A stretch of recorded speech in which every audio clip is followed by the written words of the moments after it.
Okay, folks, here we go. This is MK Palmore. Welcome to this episode of The Leadership Student with MK Palmore. Today in the virtual studio, I'm joined by Adrian Koehler, who's a eminent leadership coach, been in the industry for a number of years here and had some great experiences. Adrian, welcome to the virtual stage. So glad to be here. Thanks for having me, MK. Yeah, I appreciate you being here. Adrian, Of course, man. tell us a little bit about your background and how you ended up in the leadership coaching space. Sure. So I've been a coach and a trainer like this for about 13 years. Didn't get here in a straight line. Usually, when I tell people my story, they're like, "How many lives have you lived?" Because I was like a medical student in college, and I thought, "Oh, I'll go be a doctor," just because I didn't know what else to think about. And my brain works around that stuff, and I'm interested in it. But then I realized I don't want to actually do that. I don't want to go to medical school and spend the 7 years. I'm just not that data driven, to be honest. I'm more hand to hand combat. I start with a person, not with the data set, for better or worse. So with that, I ended up getting a nursing major out of college. I had a roommate whose dad ran the ER in Gary, Indiana, so we saw a lot of action. I thought, "Oh, that's cool. It's not nurses doing all the kind of girly stuff. Oh, you can be involved in like warfare types, stab shootings. That sounds cool." So I got a Right. degree in nursing, moved to Chicago, grew up in Illinois, small town kid, 8,000 people in my hometown. Very myopic way of looking at the world. I knew I wanted to get to the city, so moved to Chicago.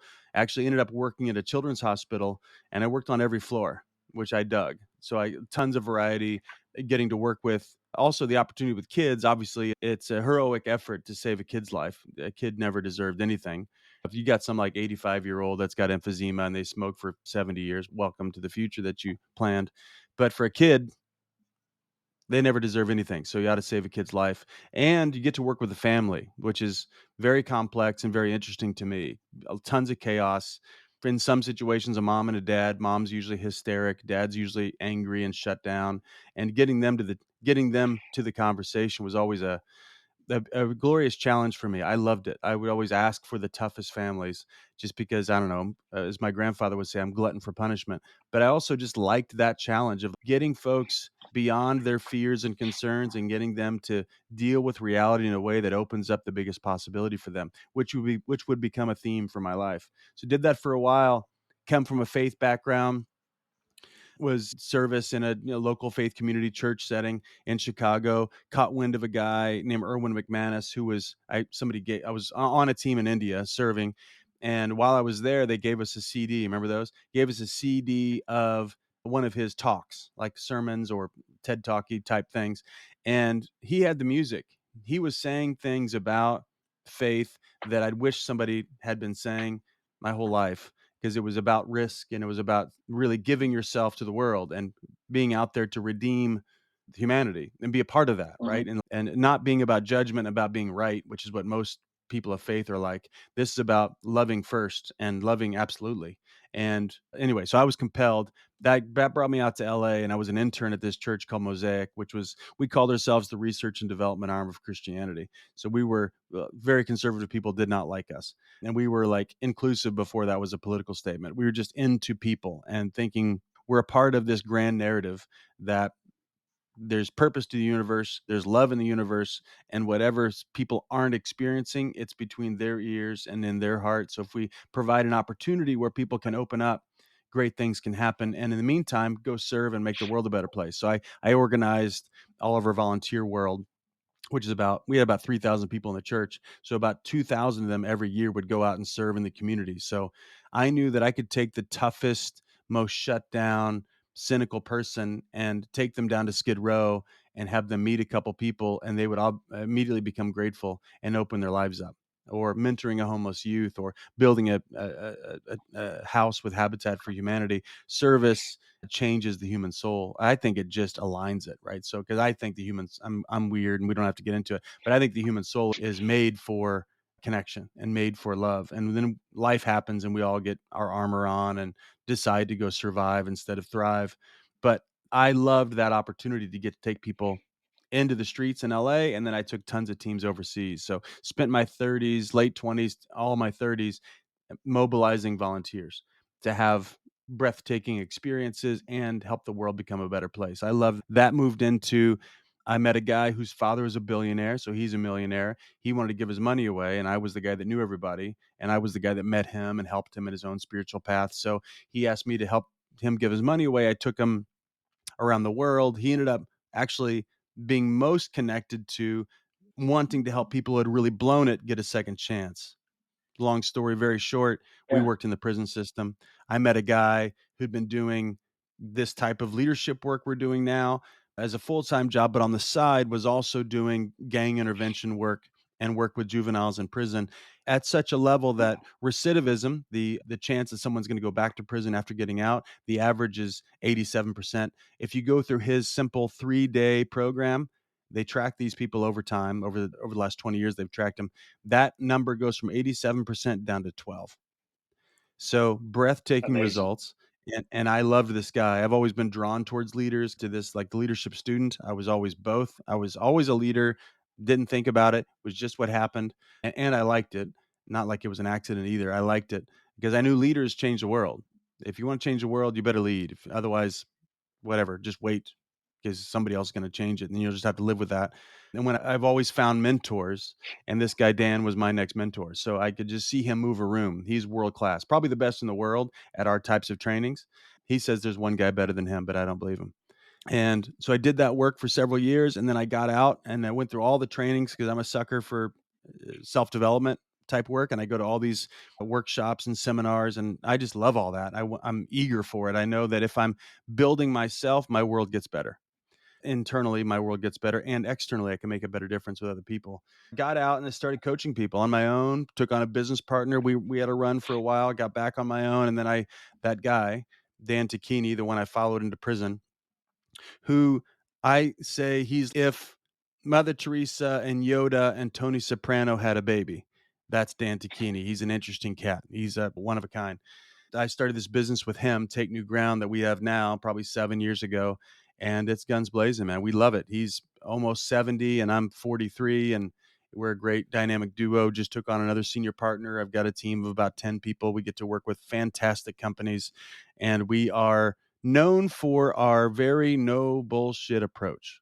So if people like the coaching industries, usually about inspiration and education, no, we're about conviction and we're about choices and we're about personal responsibility. So we're not for everyone, but for people that like that, and most type A people like our approach, they roll their eyes at the sunshine and rainbow stuff. We're the smelling salts for these teams.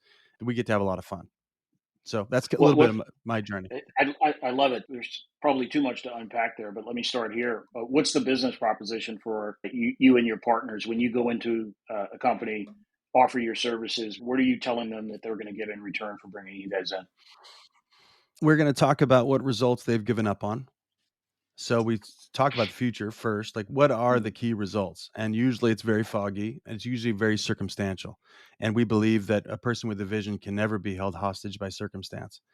There's always, when you put two humans in a room, it's already complicated because you get two worldviews, two sets of beliefs, two sets of values, two different approaches. There's all that. And you put 12 people on a leadership team, it's unendingly complex. And Right. most leaders, especially ambitious, driven leaders with opinions, don't listen very well.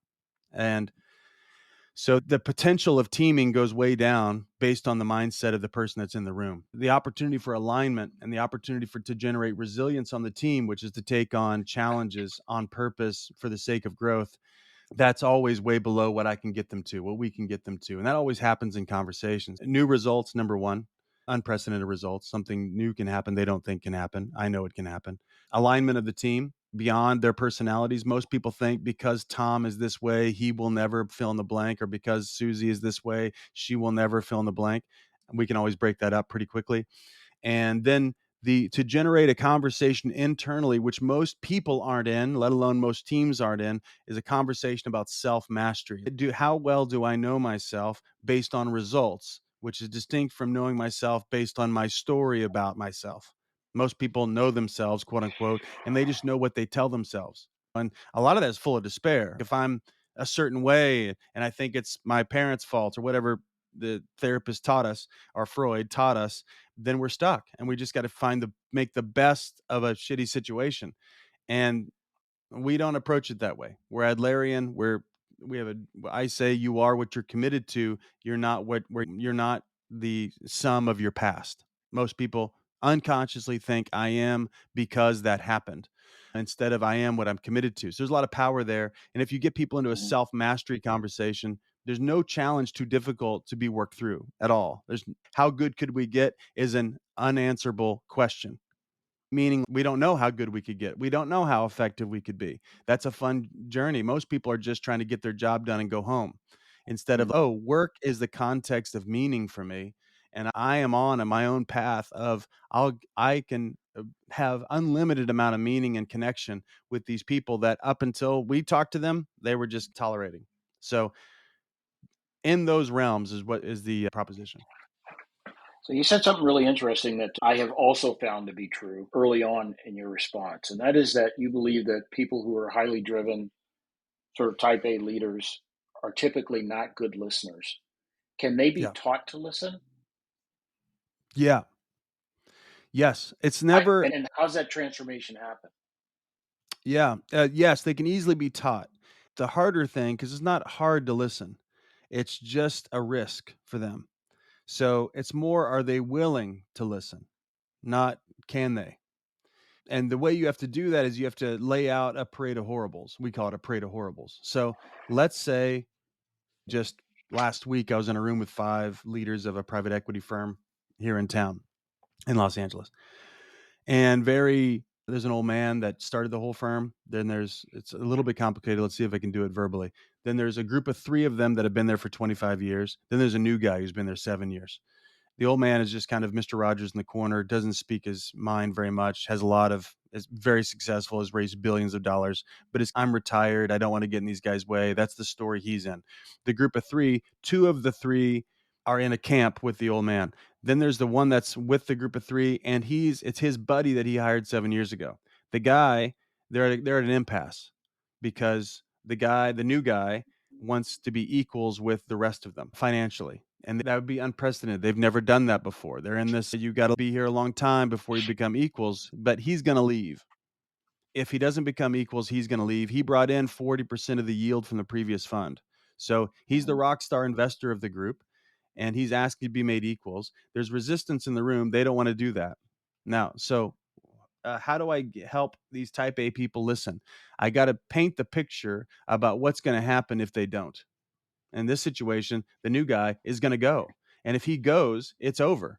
They're about to raise another fund, and he's a major part of their selling, of their marketing of the new fund. If he leaves, there's no new fund. And if there's no new fund, there's no business. They'll manage the rest of their funds and the rest of their portfolio companies, but there's no possibility. And so income's going to go from, these guys make a lot of money, go from a high level of money down to nothing, or down to like normal money for Right. everyday people. So they don't want to listen until they see hell that's on its way. And then it makes sense to them to listen. And they don't trust it either, because usually people are listening from their own dogmatic view, and they're listening. This is just what our brain does.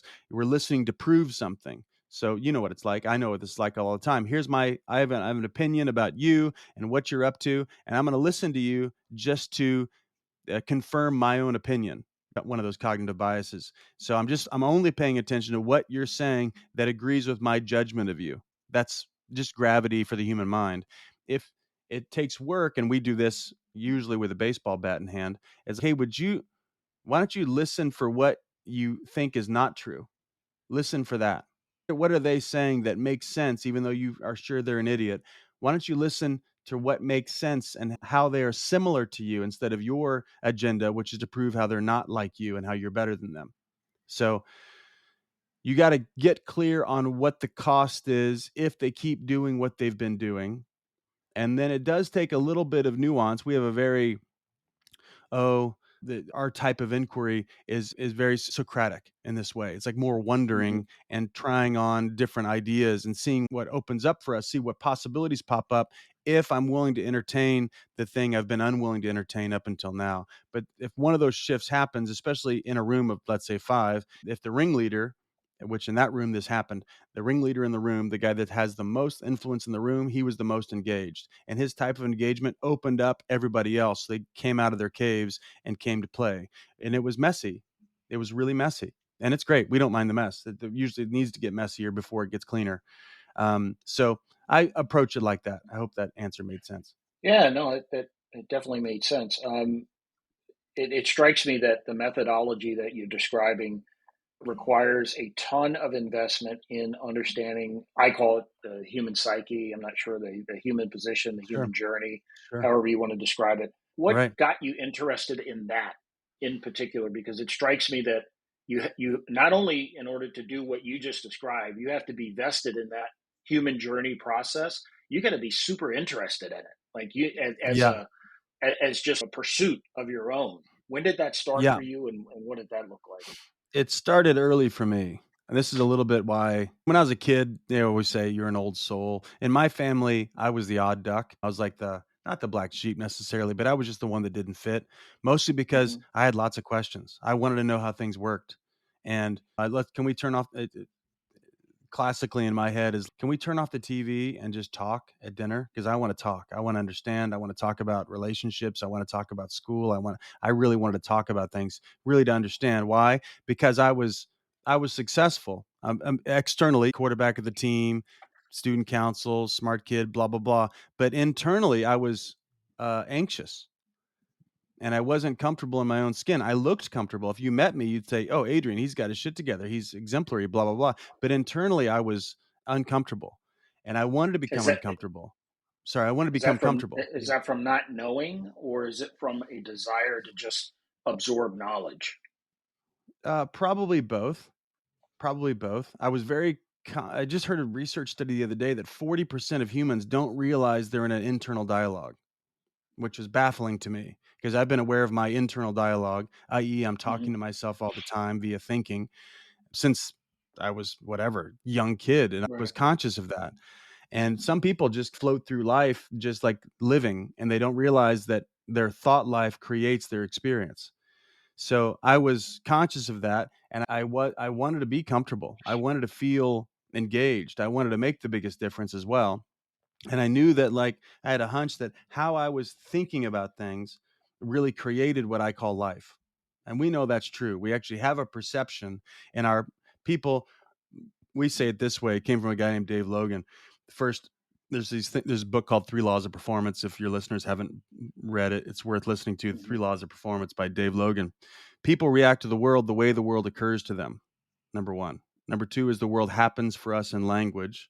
Number three is future based language creates present state. It seems like you and I are on this podcast together, like the same podcast, but we're not. You are on your version in your mind. I'm on my version in Hmm. my mind. We have different sets of interests here.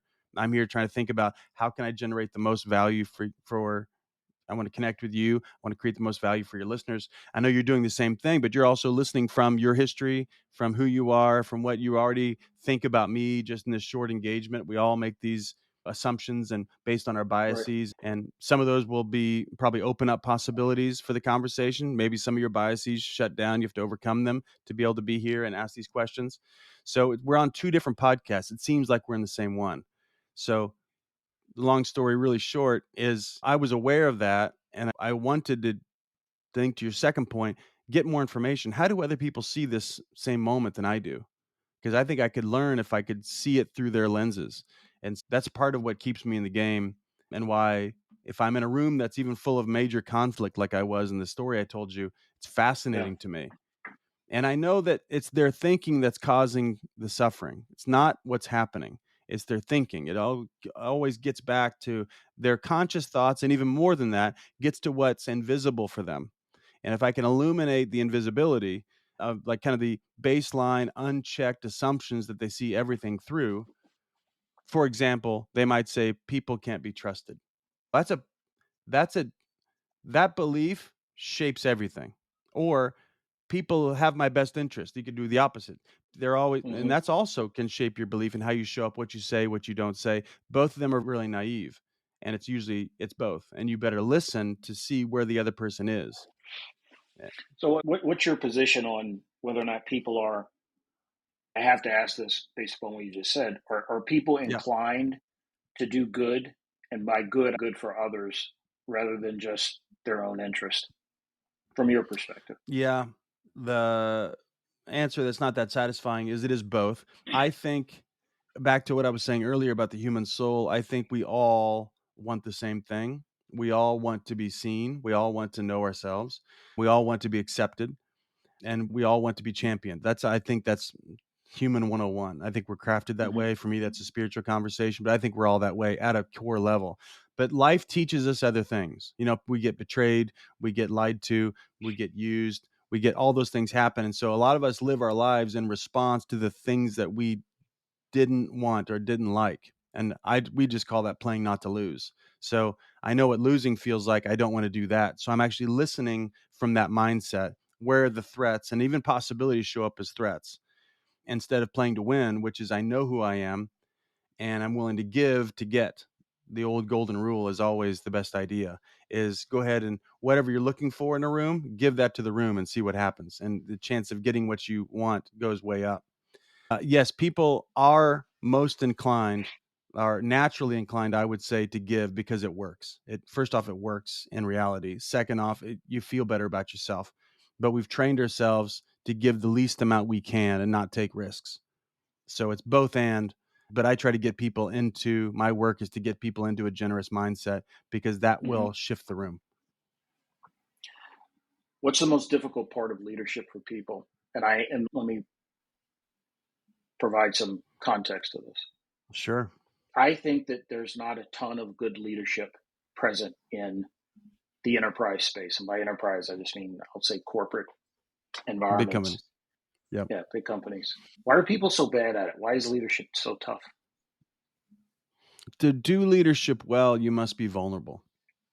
And the human brain is apt to not be vulnerable. It wants to survive. Number one, that's the number one Mm-hmm. pursuit of the human brain is survival. Number two is save energy so I can survive later.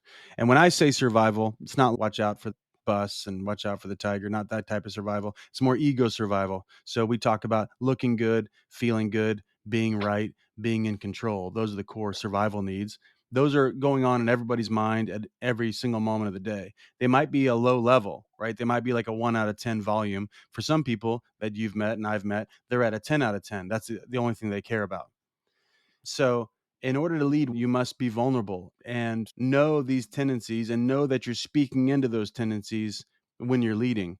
And so, it requires a level of boldness and a level of trust in humanity and trust really in yourself that I can say what needs to be said. And even if we take on challenges and conflict because of that, it's good. We need to have this conflict. Most people would rather just look good and feel good and be right and be in control and then take whatever results they can get while preserving themselves. So I know when I'm around a leader that seems to say whatever, I always say current reality is always looking for a spokesperson. And a great leader is willing to put language to what's happening and willing to call people up beyond the way they're showing. We're in such a pandering culture these days, at least in my view, and there's so many things we can't talk about because everybody's going to be offended and all that bullshit. And so people end up following the rules of society instead of setting the bar themselves. And that's a risk. So I think that's the biggest challenge is people willing to die for the sake of a cause. Most people aren't. What role do things like character and integrity play in a person's ability to lead? And by the way, I love your call out that the willingness to be vulnerable, I think, is a precursor to opening the door to lots of leadership possibilities. But like when people bring what they already have to the table, whatever their level of character is, whatever their level of integrity is, like what role do those traditional principles play in their ability to be good leaders? It's everything over time. You can be a charlatan. You cannot be honest. You can not have integrity, not have perseverance, not have all those ethics. And that can work for a short amount of time. You can fake people out. But over a long enough timeline, everybody gets found out. Every lie is revealed over time, I say. Mhm. So if I don't have integrity, which for me, it just means wholeness, it's not perfection. A lot of people think integrity is about Yeah. doing the right thing, saying the right thing all the time. I'm not in that camp just because I know myself and I know all the psychology around. We all have a dark side. We all have Mhm. criminality to us. We all want to lie and cheat and steal. We've all done that at a certain time on some level. And so for me, integrity is integrating all of my glory and all of my dark side. And ironically, if people can integrate all that and share about it in a responsible way, trust goes up. Even if I share something from my past where I lied to somebody or betrayed somebody, if I'm responsible, people lean in and get closer. They're like, oh, this guy's a real deal. He's not running a con on me. Yeah, there's a story that came to mind. I won't tell it for the sake of time. But over time, your integrity and your character is going to be found out. And so if you're going to start somewhere, my advice to most people that are struggling personally and struggling corporately, get your own house in order first. Get yourself straight, then help the people closest to you, then work yourself out. Don't try to put on a game and build up this big image and help other people, because otherwise you'll be shallow and even if you're successful, you'll fail because you can't handle it because it's All right. not aligned, it's inauthentic. Put your own mask on first before you start to help others. Right Yeah. on. Okay. The old Christian thing about like seeing the plank in somebody else's eye. That's You've got your own plank. Figure that out first before you start judging other people. You had indicated early on that part of who you are is based on faith and what that's done to help shape who you are. Some of the principles that you described appear to me to have some influence from maybe Eastern philosophy. Is that accurate, or am I misreading some of what you described? And if it is there, how have you incorporated that Eastern philosophy into your thoughts around leadership? Yeah. Yeah. Yeah, I could see how that would make sense. Let's see. So Christianity today is very philosophically distinct from Christianity and its origins, I would say. Because Mhm. even like modern Christianity is very westernized, which is more linear, answers driven. Here's the process, here's the steps, just do all these steps. That's a Western idea. That's not a Christian idea. Christianity has always been open to inquiry. And I mean, you can even tell if you just read the parts of the Bible per se about when Jesus is speaking, he's speaking philosophically most of the time. It's not about the answers. It's about who we become as we, what's the word I'm looking for? Incarnate the questions. As I live in this question, even all of his parables, it's not about answers. It's about a story and how do you find yourself in this story. And you could actually, if you Mhm. looked at the story, you could be all different characters, and we are all different characters in the story. We tend to put ourselves in the hero place because we're ego driven people, but if we could also become the villain in the story and think, how do I relate to that villain? Yes, most Eastern religions are more inquiry based and more stoic in that way, which I'm into because it opens up the biggest possibility, because it generates a whole mood of discovery. And so we're not just trying to find what the answer that I think I'm looking for. We might find a deeper question that opens up or makes that previous answer worth nothing compared to how I am in the question. That's a very weird answer to that. But I'm a mix of both. People that want to convince me that it's some kind of 5-step process, I'm not that guy. And I would assert and prove it 10 ways how that's not actually true. It's just naive to think that the formula of yesterday will solve the problem of tomorrow. And if we're open to new questions and new ways of being, I can meet tomorrow's challenges, but I have to break off from the dogmatism and the commitment of yesterday. You told a fascinating story earlier about a room and the different personalities and how they engaged in the process and what you were responsible for doing in order to get the thoughts moving in a particular direction. What's the toughest room that you've ever gone into? Was that the story, or is there one that you just thought from the onset, after understanding what the problem set is, you say to yourself, "Wow, we might not succeed here." Yeah.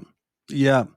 A story, let's see, I can do it without names. I was working with a company that has world renowned fame, and they're in the security business. Mhm. And all of them are top tier practitioners. Some of them, the smart guys, NSA, CIA guys, some of them, Rangers, SEALs, all that. And there's two different sides of the business. There's the intellectual side of the business and around strategic planning for security, both for famous people and also for their company, and so also for their businesses. There was a tough room because anybody that's used to being the smartest person in the room and used to not being questioned doesn't like me that much because I'm going to question everything.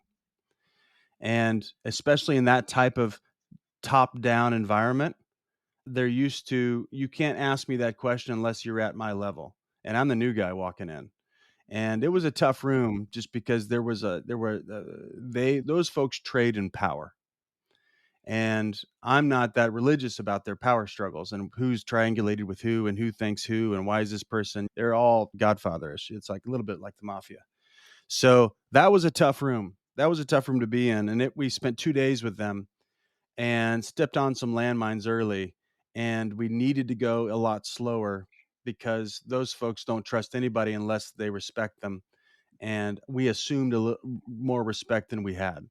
And a lot of it's also it was a big firm now, but it was like a mom and pop shop. So it's if you've been there a long time, you've got some special credibility, and you might even own part of the company. And there's all these tons of nuances about how the power showed up in the room and who gets to listen, who speaks, who listens, in what order, that kind of stuff. And that was a really tough room. That was a really tough room. We learned a lot. I'll just say we learned a lot because we messed it up pretty early and got in a lot of conflict that we didn't know how to get out of. Out of that, half the room was very excited about working forward. When the folks that we had offended by me not caring about who they were and where they came from, I'm more caring about results and how they're showing up in this moment in time. Those folks, they don't want to learn from anybody, including me. Those whenever we get in those rooms and in some ways, just honestly, we missed it. We learn a ton from those. People call those failures, but man, their learning opportunities are so good. Yeah, they tend to stick with you. What kind of Yeah. prep do you guys do? What kind of prep do you do as a team before you go into space? What's valuable in the way of understanding the dynamics to the degree that you can before you even get into space? Sure. We use a leadership assessment tool called the Harrison Assessment. It's, I think, the most honest and helpful tool out there. There's lots of assessments, and I've been training a dozen Hmm. of them. This one's distinct. It's first off, nobody knows it. Nobody's taken it before because there's only 150 us in the states that have access to it. But what I like most about it is it reveals. First off, it's gauged on people's preferences, not their personality. There's no tie between personality and performance. There is a distinct tie in the data between someone's preferences and their performance. What do they like doing? Interesting. So, insofar that if someone's spending 70% of their time doing what they prefer doing, they have an increased chance of success of 300 to 400%.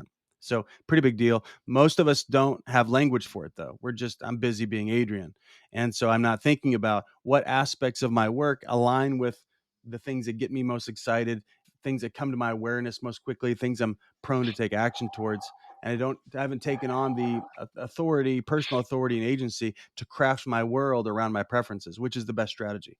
Not that you can avoid the things that you don't like doing. You can just delegate those responsibly or do them in sprints instead of doing them more often. We put people through that assessment and then we debrief them on that assessment before we get in the room. So we have a good sense of where people are. And then we put together all those findings into a culture map, we call it. So we'll show where people are at rest because it'll show in these 12 paradoxes where they are at rest and then where they go under stress. And so we can know in the room what the major tendencies are. They might be nice people, but they go to dogmatic. They might be really open, they go to dogmatic. They might be very serving of others, they go to dominating. These are some of the common flips under stress. And we naturally generate some stress in the room because that gets the resistance to the table. We're not there to add some kind of insight to their current thinking. We're there to challenge their thinking that gets them to the spot that they are. So we'll of course sit down with the major stakeholders and talk about the outcomes that they want to get out of the 2 days together or 3 days together, however long we're with them. And then also really get into what are the apparent challenges. And then usually the apparent challenges are only symptoms. So what's causing the challenges? So we want to get down to the causal issues. And it's almost always relational, period. No matter what you're up to, it's how people are relating to themselves, how they're relating to others, how they're relating to the work itself. It's always Hmm. relational in that way. So we know that most people think it's strategic and it's about the plan. It's not that. It's about the thinking that generated the plan, which always gets back to human being. So we do that type of work. I'll sometimes or interview, have special time with key stakeholders. If I know there's a heavy in the room that's got a lot of authority, I want to respect that person because I need them in the room. Because if they shift, everybody shifts. So I'll spend some special time around them and build some camaraderie with them before we jump in the room so they feel like it's their training as well. They get to influence it. They get to take it where it's not like I'm the guy that's up there running it. No, this is your training to get done what you want to get done. I'm here to challenge things, provide new perspective on things. Usually, what's necessary is getting the conversations that are under the table on the table. In every culture, there's conversations on the table, just things we don't talk about, things you don't dare say, sacred cows, whatever you want to call them. Our Yeah, job is usually get those conversations on the table so we can actually deal with them instead of them running us. super interesting. Are there environments, maybe industry or business verticals that you've been exposed to where performance is not directly tied to the quality of leadership within the kind? In other words, performance seems to be high accomplishment, but the leadership is marginal at best. And I'm asking this question for a very specific reason, because I have an industry in mind where I've seen many examples of this. And it strike me as just, I don't know if it's an anomaly or it's very specific to this particular industry, but have you seen that high performance, poor leadership? Sure. I see it all the time. And we've worked with plenty of tech companies and plenty of engineering companies where, especially in those worlds, people are leading because they're the best at a certain thing. So, and they get promoted because they're the smartest one, or they're where we work with a company now, an aerospace company, and Yeah. they all come from the biggest aerospace company on the planet. The guy that runs this company was the number one employee at that biggest aerospace company on the planet, and he's the CEO. Why? Because he's the name, but he doesn't want to be the CEO. He doesn't like running anything. He doesn't like coming out of his office. So Hmm. there's not going to be great leadership because he doesn't want to be a leader. He just wants to make cool shit. They make rockets and he just Yeah. wants to make cool shit. We just did an offsite with them and we finally got a cancerous guy out of there. But it's the conversation they've been dying to have for months. And when you get us in the room, things are going to move quickly. We're like a laxative. And in some ways, I've never used that quite as a metaphor, but that's true. Bring us in the room, shit's going to move. You get So stuff moving. you get stuff moving. So yeah, if you get enough smart people together, they're going to get lucky, even if they're not teaming really well. Somebody's going to take over and somebody's going to lead with their expertise. So we've seen that just from my own work is especially we worked with tons of engineering companies and tons of tech companies. Does that mean What that industries those did you have in team mind? tech in particular Yep. has been Yep. my observation? And I'm wondering, is it fair to say then that with the application of good leadership plus those smart, talented folks, that performance could be even higher, or is that Oh a yeah. illogical assumption? Oh no, for sure. And when I say leadership, I don't know what you mean by that. For me, mostly great leadership is clarity about the future, conviction about the Hmm. future, sober ownership of current reality. If you pull those two things off and a leader's willing to speak the future that they're committed to, speak what's happening right now that's working, what's not working, and what's missing, if you just do that, the whole thing's going to work a lot better. But most people don't want to do one of those two things. Most people are decently clear about the future, but there's conflict if we get clear on what's not working now. And it's if you don't don't generate a culture of personal responsibility, then you can't have any accountability. You can punish people and generate fear, but people aren't going to be accountable to themselves and to others, which is the only real form of accountability. You could babysit people all day long, but most leaders hate their lives when they've created a culture of babysitting, which they do Yeah. just because they're not willing to talk about issues when they're small. They wait until they become big and then they have to sit at the shit buffet instead of eating the shit hors d'oeuvre that they were offered a long time ago. I guess when I mention the term leadership and use it in a quick fashion like that, I'm immediately thinking about a people centered type of leadership where the Yeah. quality of lives of the people that you lead and their growth, their involvement is at the very least part of the one or two punches that you need to exercise. Like it's part of your daily exercise to make sure that they're growing, they're developing, that their wellness is a component of your leadership. So those are the Yep. types of things that I'm pointing to that I don't know that Sure. they are priorities, at least as I've observed S- them. uh, Yeah. no, they're usually not. They're usually not a priority. Most people in this day and age feel really busy. They love to feel busy. And most, especially if you're dealing with men, in my experience, men are just Yeah. more object oriented. They're not as people oriented as a whole. We know that from the science that men are into stuff, women are into people as a whole. There's men that show up and care about people. There's women that are just very driven and want to get something built or whatever. Those are the outliers, though. There's not the normal. So Yeah. if a man is leading a company, they want to talk about objective things. They don't want to talk about Even we patronize and we call it soft skills, like all these soft skills, which obviously has judgments baked into it because it's soft and not hard and all that. But I call all of those things vital competencies, like the ability to listen, the ability to, speak in a way that enrolls people, the ability to influence other people in a way that's not coercive, but actually is magnetic. Those are all the soft skills. Those are vital competencies. But you can go take a class about that, but you don't learn about that in a book. You have to actually learn that on the field of play. And since most of us have a pretty flattering view of ourselves, we don't want to get any feedback either. So we don't, even if it's eating our lunch, we don't want to put ourselves through the grinder and figure out what's working and not working from me. It's pretty rare. When I meet people, when I like clients, for example, they are really right about what's happening and they haven't asked many questions. They're definitely not willing to, most of them for the most part, aren't willing to take on the humility and take on themselves first, like that self-mastery conversation. That takes a lot of risk, because that's the biggest reward. If they're willing to make the change in themselves that they want to see in the world, as Gandhi said, or whatever, that'll make the big difference. But yeah, most people want to shift things instead of shift themselves. Adrian Koehler, this has been an absolutely awesome conversation. I've had only a handful of guests, I think, where I felt like during the conversation that probably could have gone on for much, much longer than I know, than the man. plan. And this is one of them. So I feel like I'm almost cutting it off short. Definitely some of the concepts that you highlight and the way that I think you've crafted the subject definitely resonates with me, as I think it will some of my listeners. Where Mm-hmm. can folks find you? Where are you in the space? Books, Sure. lectures, engagements? What's that look like when you're in? Right on. And I'll just start by saying same. I'm here. We've run out of time. I'm like, oh, we're just getting started. We could talk for another three Yeah, hours. I feel like At least for us. I don't know if the listeners, they probably trail off.